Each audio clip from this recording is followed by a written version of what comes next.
నమస్తే అండి. నేను డాక్టర్ సుమన్, కన్సల్టెంట్ కార్డియాలజిస్ట్ మీ ఆస్టర్ నారాయణద్రి హాస్పిటల్లో. ఎక్సర్సైజ్లో 2 టైప్స్ ఆఫ్ ఎక్సర్సైజ్ ఉంటాయి. ఒకటి ఏరోబిక్ ఎక్సర్సైజ్, 2 అనెరోబిక్ ఎక్సర్సైజ్. అందులో యూజువల్గా మీరు జిమ్కి వెళ్తే టూ కేటగిరీస్ చూస్తారు. ఒకటి వెయిట్స్ చేస్తూ ఉంటారు. సో వెయిట్స్తో చేసే ఎక్సర్సైజ్ అని అనెరోబిక్ ఎక్సర్సైజెస్ అంటారు. అవి కేవలం మీ ఇండివిజువల్ మజిల్స్కి స్ట్రెంథెన్ చేస్తాయి తప్ప హార్ట్కి ఎక్కువ యూజ్ ఉంటుంది. అట్ ద సేమ్ టైం మీరు ఏరోబిక్ ఎక్సర్సైజ్ అని ఇంకొక కేటగిరీ చూస్తుంటారు. సో ఏరోబిక్ ఎక్సర్సైజ్ ఏంటంటే కార్డియో అంటారు. ఎందుకంటే ఈ ఎక్సర్సైజెస్ అన్ని కూడా మీ హార్ట్కి సంబంధించిన ఎక్సర్సైజెస్. అంటే ఎలాగైతే వెయిట్స్లో మీ ఇండివిజువల్ మజిల్ స్ట్రెంథెన్ అవుతుందో, ఏరోబిక్ ఎక్సర్సైజ్ ఆ కార్డియో చేస్తే మీ హార్ట్ స్ట్రెంథెన్ అవుతుంది. సో ఇందులో మెయిన్ చూసుకోవాల్సింది ఏంటంటే వాకింగ్. కానీ వాకింగ్ అంటే ఏంటంటే నార్మల్గా అందరూ ఎక్సర్సైజ్ ఏం చేస్తున్నారంటే వాకింగ్ అంటారు. సో రొటీన్గా మాట్లాడుకుంటూ స్లోగా నడిచేదంతా కూడా వాకింగ్ కిందకి రాదండి. సో అదే పనిగా అంటే మీ హార్ట్ అలసిపోయేలాగా వాకింగే పనిలాగా ఫాస్ట్గా నడిచి మీకు ఆయాసం వచ్చేంత ఎక్కువ ఫాస్ట్గా నడిస్తేనే దాన్ని బ్రిస్క్ వాకింగ్ అంటారు. అది ఎక్సర్సైజ్ కిందకి వస్తుంది.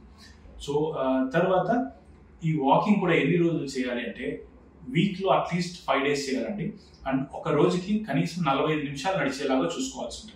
అది మీరు కంటిన్యూస్గా నడిచినా లేదా morning half an hour, evening 15 minutes అలా స్ప్లిట్ చేసి నడిచినా అట్లీస్ట్ 45 minutes per day నడిచేలాగా చూసుకోవాల్సి ఉంటుందండి.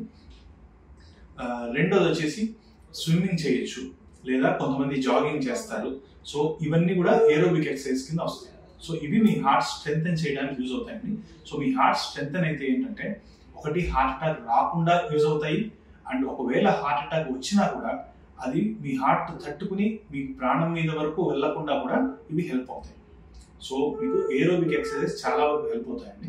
అండ్ వెయిట్స్ కూడా అవసరమే, బట్ అది పర్ వీక్లీ 2 times చేస్తే సరిపోతుంది. హార్ట్ వరకు మీ ఇండివిజువల్ మజిల్ బాడీ బిల్డింగ్కి దానికి సంబంధించిన వెయిట్స్ చేసుకోవచ్చు.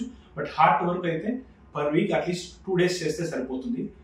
ఏరోబిక్ ఎక్సర్సైజ్ మాత్రం అట్లీస్ట్ 5 days అండ్ అట్లీస్ట్ వారానికి చూసుకుంటే అట్లీస్ట్ ఒక 150 minutes మీరు ఏరోబిక్ యాక్టివిటీ ఏదో ఒకటి చేస్తున్నది. యూజువల్గా అందరూ చేసేది వాకింగ్ కాబట్టి బ్రిస్క్ వాకింగ్ మీకు వీలైనంత స్పీడ్గా నడిచేలాగా చూసుకోండి.